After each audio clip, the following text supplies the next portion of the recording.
If your house was built during the 60s, 70s, or even 80s, and you may have ceilings that look like this. These are called acoustic or sometimes popcorn ceilings, and well, they've kind of gone out of favor today. Now we're going to hide this popcorn ceiling by covering it with these PVC tiles. Before the tiles can be put up, a couple of things have to come down. For this project, we'll begin putting up the tiles at the center of the ceiling, then work outward. Apply adhesive to the back of the tile, placing quarter-sized dollops every 6 to 8 inches.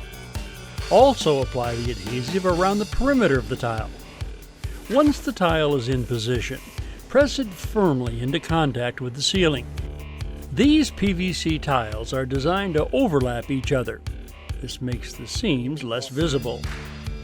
Once all the full tiles are up, measure the distance between the last full tile and the wall. Transfer those measurements to the back of a tile, draw a line connecting the two marks, and cut the tile using scissors. When applying adhesive to a border tile like this, make sure to run a bead along the cut edge. Well, that's it. All the tiles are up, and our room has taken on a whole new look.